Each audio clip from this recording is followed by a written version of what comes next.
Eu acho que, assim, essa semana, a chave virou muito rápido, né, da eleição municipal para a eleição da Câmara e do Senado. E a gente teve, claro que a gente tentou fazer as contas ali de como que ia ficar com o resultado da eleição municipal, a disputa ali nas casas legislativas. A senhora hoje enxerga uma relação entre as vitórias das eleições municipais e o movimento nas casas, ou a senhora acha que os movimentos andam separadamente? Flávia, obrigada pelo convite, um prazer estar aqui com vocês. As eleições municipais, o que a gente aprendeu na ciência política é que existe uma correlação entre eleição municipal e eleição para a Câmara dos Deputados. Então, elas estão dando algum tipo de sinalização sobre o que esperar para 2026 em termos da composição da Câmara dos Deputados. E o que a gente está vendo? Foi mais pensando na classificação tradicional da ciência política, dos grandes blocos partidários, foi mais uma eleição de continuidade do que de grandes mudanças. Uhum. O que a gente teve aqui foi uma pequena variação, a direita perdendo um pouco de espaço, sobretudo no Nordeste e no Sudeste, e o centro ganhando espaço nessas duas regiões. Isso projeta o que para mim para 2026? Uma Câmara que segue predominantemente de centro-direita, mas com uma possibilidade de equilibrar um pouco o jogo, essa diferença entre... Hoje a direita está maior do que o centro, tem uma chance de aumentar o equilíbrio entre esses dois blocos. Isso significa o quê? Para o grupo da direita ideológica, a gente projeta uma perda de espaço. Para o grupo da direita mais pragmático, lidar com o centro é o que eles sempre fizeram, é a história da política brasileira, acho que não muda muita coisa. Então, olhando para esse jogo de forças, o que a gente olha na Câmara dos Deputados? O Arthur Lira já mandou uma sinalização, ele falou, eu vou mostrar minha força, tirando o projeto de anistia do Bolsonaro de uma comissão regular, criando um grupo de trabalho, e um grupo de trabalho é uma prova de centralização do poder do Arthur Lira, porque o grupo de trabalho não precisa respeitar a proporcionalidade partidária, não segue os mesmos ritos, não tem a mesma transparência, não tem prazo. O grupo de trabalho, o presidente da Câmara institui, ele indica quem vai lá participar e ele tem um controle muito maior daquele espaço do que ele tem com as comissões. Então ele disse, vou pôr aqui no lugar onde eu controlo mais e eu vou acelerar ou segurar isso conforme a minha conveniência, e a conveniência dele vai ser o interesse dele. Em 2026, se ele vai negociar, ir para o governo para assumir o ministério, se ele vai ser candidato ao Senado, o que vai acontecer? Eu acho que não está muito claro nem para ele ainda. E, de outro lado, como vai desenrolar a competição para o novo presidente da Câmara, que a eleição é só em fevereiro. Pois é, e aí eu acho que está um quadro interessante, porque hoje mesmo o Rodrigo Pacheco deu uma declaração para o UOL de que hoje, olhando o cenário político atual, ele apoiaria o presidente Lula à reeleição. E também fez um aceno, assim, pouquíssimo discreto de que gostaria de ir para o STF, como advogado e tal. Aí a gente está vendo, então, uma dança ali das cadeiras nessa sucessão legislativa que está... Como é que você avalia? Como é que ela está se apresentando para os 2 últimos anos de governo Lula? Porque se o Hugo Mota, o candidato do Lira, consegue esse feito de juntar PT, PL e se eleger, e o Alcolumbre no Senado, que também não é um aliado natural do governo Lula. O Pacheco dá muito mais sinais, embora não seja também super amigo, né, não ajude 100% a pauta, mas ele dá mais sinais de ter um diálogo um pouco mais aberto. Você acha que o presidente Lula tem uma condição de construir um diálogo melhor com os próximos presidentes ou que vai piorar? Olha, Olha, se concretizar o Mota como presidente da Câmara, eu não tenho dúvidas de que ele tem condição de construir um diálogo melhor com ele do que com o Arthur Lira. O que a gente precisa ver, e a gente não sabe, é da capacidade do Hugo Mota de gerir com mão de ferro a Câmara como o Arthur Lira fez. E isso vai depender, em alguma medida, ou em grande medida, de como vai sair o acordo do controle das emendas. Eu não sou partidária do grupo que diz que a eleição municipal é explicada pela execução de emenda. Eu acho que é uma coisa mais complexa, que a gente precisa analisar mais, estudar mais. Parece ter algum efeito, mas eu não acho que é tão grande como se diz. Mas tudo bem. Mas o que a gente sabe é que esses partidos, esse grupo de políticos e partidos mais pragmáticos e menos ideológicos, sempre se posicionou como adesista ao governo para aderir aos recursos. O que a gente viu? O governo Bolsonaro abriu mão de controlar o orçamento e entregou tudo para o Congresso, quase tudo. E aí o Arthur Lira criou o seu poder ali em cima. O Alcolumbre também, o Pacheco também se beneficiou, mas o Arthur Lira foi muito hábil em ocupar esse espaço.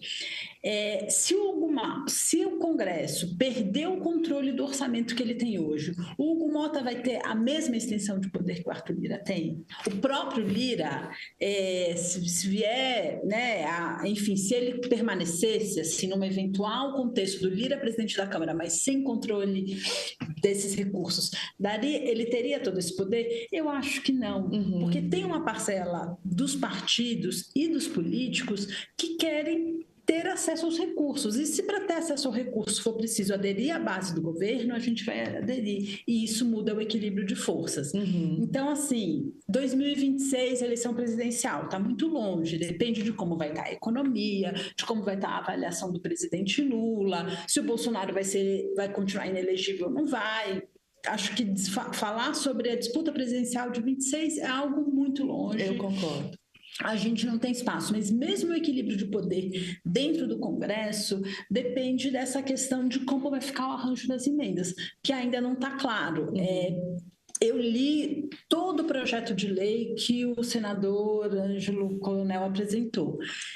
E eu não acho que aquilo responde ao que o Supremo está pedindo.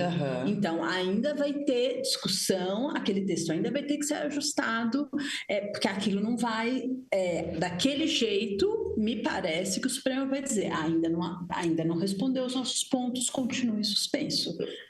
E aí, assim, você deixou a ponta solta ali das emendas, eu vou voltar nela sobre a eleição municipal, mas só para pegar esse gancho que você me deu sobre o Supremo e as emendas, né?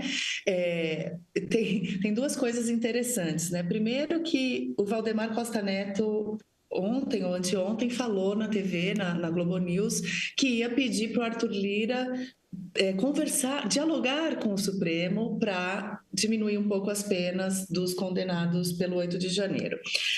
Aí hoje o Ciro Nogueira, que foi o braço forte do Bolsonaro no governo dele, deu uma entrevista ao Globo falando que agora não dá para falar impeachment de ministro do Supremo, mas em 2026, se eles não maneirarem aí na interferência, do que ele chama de interferência, né? Aí não tem como garantir, porque o Senado vai ser mais à direita. Como é que você enxerga, neste momento, a relação de forças do Supremo com o Legislativo e essa perspectiva de, em 2026, um Congresso ainda mais hostil ao Supremo? Bom, se a gente vai ter um Senado ainda mais hostil ao Supremo, eu não tenho condições de avaliar isso nesse momento. Eu acho que... Porque a eleição do Senado também é diferente da eleição da Câmara dos Deputados. Ela depende... um pouco do jogo de forças nacional, mas mais do que isso, de como vai estar acontecendo a disputa estadual. Não é raro que o candidato a governador puxe cadeiras. E aí, quantas cadeiras vão ser renovadas? Quem são essas pessoas? Quais as chances deles se reelegerem? Tem um diagnóstico para ser feito para 2026, pensando no Senado, que eu não tenho condições de fazer essa avaliação agora. Com relação ao Supremo, é óbvio que tem, na história recente, o Supremo excedeu o que a gente esperaria dos seus poderes. E o próprio Supremo reconhece isso, tanto que ele começa a limitar as decisões individuais e tem uma reorganização do Supremo, assim, acho que está dando sinais de que entendemos o recado. Por outro lado, o Supremo é o espaço contramajoritário de defesa da Constituição. Não é função do Supremo agradar o Congresso, agradar o Executivo. Então, conflito entre o Supremo e o Legislativo é esperado. Sobretudo porque é papel do Supremo ser contramajoritário, garantir os direitos das minorias e preservar a democracia. Então, assim, vai deixar de ter conflito? Não, porque senão o Supremo viraria uma casa política, que é o que ele fez em grande medida no passado recente, o que a gente está dizendo. O Supremo precisa ser uma casa menos política e uma casa mais constitucional. Perfeito. E aí, assim, eu não posso deixar a professora Lara ir embora com essa provocação que ela nos deu aqui, sem explicar um pouco melhor. Hoje, inclusive, até saiu uma matéria muito interessante no Estadão, falando que o PT teve tanta emenda quanto o PSD, por exemplo, e teve só uma aplicação diferente, uma destinação diferente às emendas, e isso pode ter tido um efeito também ali nessa conta. Mas eu quero ouvir a tua tese, a tua ideia sobre isso. Eu, inclusive, conversei com o André do Estadão sobre essa matéria.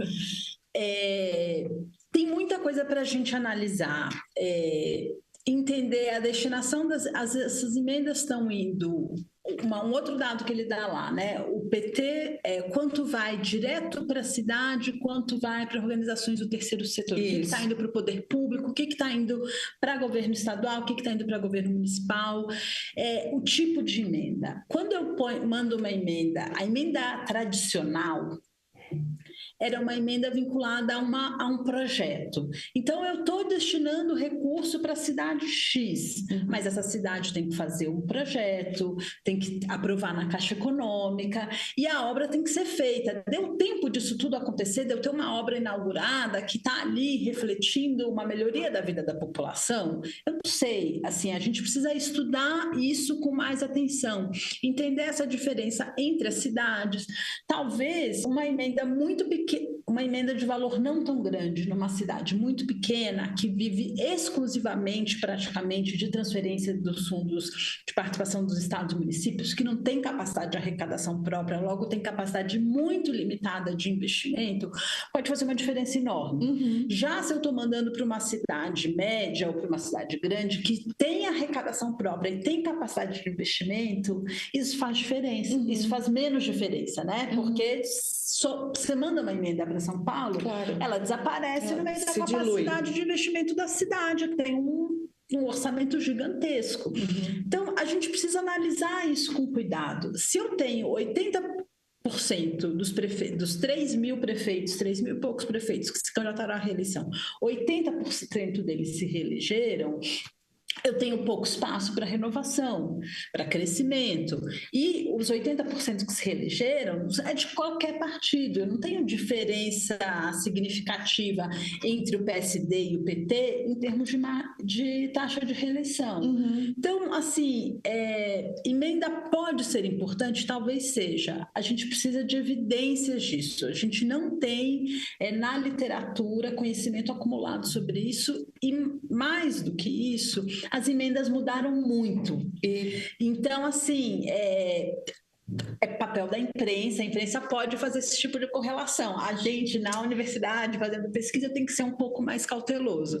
Então, tem coisa para estudar? Tem hipótese para ser investigada? Tem. Tem resposta? Não tem. Eu só acho que é mais complexo do que essa correlação pode parecer à primeira vista.